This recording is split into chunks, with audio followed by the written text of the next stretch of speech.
नमस्कार. उज्ज्वला होम किचनमध्ये तुमच्या सर्वांचे पुन्हा एकदा खूप खूप मनापासून स्वागत आहे. आषाढ महिन्याला सुरुवात झालेली आहे आणि म्हणूनच आज आपण खुसखुशीत असे 7 ते 8 दिवस टिकणारे भोपळ्याचे घारगे कसे बनवायचे तेही अगदी सोप्या पद्धतीने हे बघणार आहोत. हे बघा, छान असे टम्म फुलणारे, वरतून कुरकुरीत आणि आतून छान मऊ सॉफ्ट असे घारगे आपले आजचे बनणार आहे. तर त्यासाठी ना आज आपण येथे अर्धा किलो लाल भोपळा साल काढून छान कुकरला 2 शिट्ट्या देऊन शिजवून घ्यायचा आहे. आता हा शिजलेला लाल भोपळा आपण एका बाउलमध्ये काढून घेणार आहोत. आता अर्धा किलो लाल भोपळ्यासाठी आपण 300 ग्रॅम गूळ येथे घेतलेला आहे. आता जो शिजवून घेतलेला भोपळा आहे ना, तो एका प्लेटमध्ये काढून घेऊया आणि चमच्याच्या साहाय्याने याला स्मॅश करून घ्यायचा आहे. अगदी झटपट हा स्मॅश होतो आणि यामध्ये आपल्याला गूळ मिक्स करून घ्यायचा आहे. गूळ घेताना हा नॅचरल गूळच येथे वापरायचा आहे, म्हणजे भोपळ्याचे घारगे आपले छान असे खुसखुशीत होतात, कडक होत नाही किंवा चिवटही होत नाही. आता गूळ आपण छान असा किसून बारीक करून घ्यायचा आहे, म्हणजे हा ना लगेचच यामध्ये मिक्स होतो. आता हे थोडंसं मिक्स झालं की याला थोडंसं पाणी सुटल्यासारखे वाटेल, परंतु गुळाला लगेच पाणी सुटतं, त्यामुळे टेन्शन घ्यायचं कारण नाही आहे. आता हे व्यवस्थित मिक्स झालं की आपण थोडं थोडं करून हे मिश्रण एका बाउलमध्ये काढून घेऊया आणि पुढची तयारी करूया. आता हे एका वाटीमध्ये आपण काढून घेतलेलं आहे. आता आपल्याला पीठ भिजवून घ्यायचं आहे.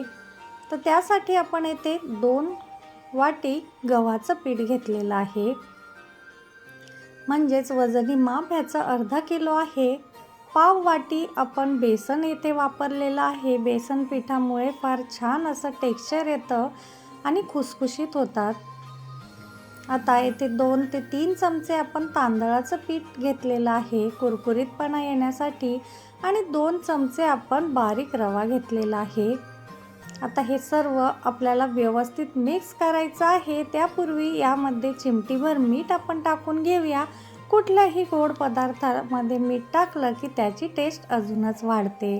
आता हे सर्व पीठ आणि मीठ आपल्याला व्यवस्थित मिक्स करायचं आहे. इकडे एका छोट्या तडका पॅनमध्ये आपण 4 चमचे साजूक तूप कडकडीत गरम करून घेतलेलं आहे आणि मिक्स केलेल्या पिठावरती आपल्याला थोडं थोडं करून ओतून घ्यायचं आहे.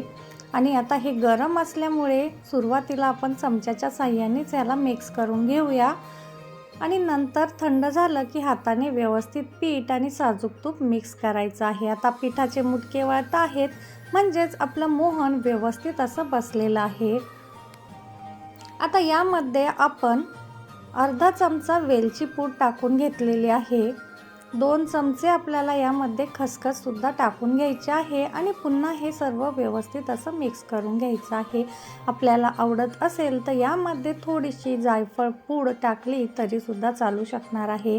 आता आपण जे गूळ आणि लाल भोपळ्याचं मिश्रण तयार करून ठेवलेलं आहे ना, ते थोडं थोडं करून यामध्ये टाकून मिक्स करून घ्यायचं आहे आणि आपल्याला ह्याचा छान असा मऊसूत असा डो तयार करून घ्यायचा आहे.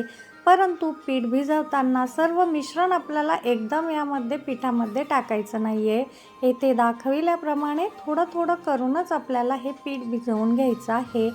सपोज जर आपलं पीठ जास्त घट्ट झालं किंवा पातळ झालं तरीसुद्धा घाबरून जाण्याचं कारण नाही आहे. घट्ट झालं तर थोडंसं यामध्ये गुळाचं पाणी ॲड केलं तरीसुद्धा चालणार आहे, किंवा पातळ झालं तरी थोडंसं गव्हाचं पीठ यामध्ये ॲड करायचं आहे. आता हे आपला डो व्यवस्थित असा बनवून तयार झालेला आहे. आता वळूया पुढच्या तयारीकडे. आता हे छान असं आपण ह्याला 5 मिनिटासाठी रेस्ट देऊन घेतलेली आहे. फक्त फारही वेळ हे ठेवायचं नाही आहे, नाहीतर गूळ असल्यामुळे लगेचच हे पातळ व्हायला सुरुवात होईल. आता थोडे छोटे छोटे असे ह्याचे उंडे करून घ्यायचे आहे आणि आपल्याला ह्याची पोळी लाटून घ्यायची आहे. आपल्याला पुऱ्या करायच्या आहे. छोटे छोटे आपण ह्याचे गोळे करून पुऱ्या लाटल्या तरीसुद्धा चालू शकणार आहे, किंवा अशी मोठी चपाती लाटून वाटीच्या साहाय्याने याच्या पुऱ्या कट करून घेतल्या तरीसुद्धा चालणार आहे. आता ही लाटताना सुद्धा आपल्याला फारही जाड किंवा फारही पातळ अशी लाटायची नाही आहे. मध्यम जाडीची लाटी चपाती आपल्याला लाटून घ्यायची आहे। आता लाटून झाली की यावरती पुन्हा थोडीशी आपल्याला अशा पद्धतीने खसखस टाकून घ्यायची आहे, पेरून घ्यायची आहे सगळीकडे आणि पुन्हा लाटण्याच्या साहाय्याने ना थोडंसं याला प्रेस देऊन घेऊया, म्हणजे तळत असतानाही खसखस फारही तेलात पडणार नाही। हे बघा, आपली ही लाटी बनून तयार झालेली आहे पुऱ्यांसाठीची। आता मी या वाटीच्या साहाय्याने पुऱ्या कापून घेणार आहे, म्हणजे सर्व पुऱ्या आपल्या एकसारख्या आकाराच्या तर येतील, परंतु पटपट आपली पुरी व्हायला मदत होईल। हे बघा, आपले एक एक करून सर्व पुऱ्या आपल्याला याच पद्धतीने तयार करून घ्यायच्या आहे। आता पुऱ्या लाटून झालेल्या आहे। एका साईडला मी तेल गरम करायला ठेवलेलं आहे। तेल छान असं कडकडीत गरम करून घ्यायचं आहे आणि गॅस मंद करून आपल्याला या पुऱ्या छान अशा खुसखुशीत होईपर्यंत, गोल्डन कलर येईपर्यंत तळून घ्यायच्या आहे। पुऱ्या तळत असताना गॅस फारही फुल नसावा हे येथे ध्यानात ठेवायचे, नाहीतर गूळ असल्यामुळे लगेचच या पुऱ्यांना लाल होतात किंवा जळतात।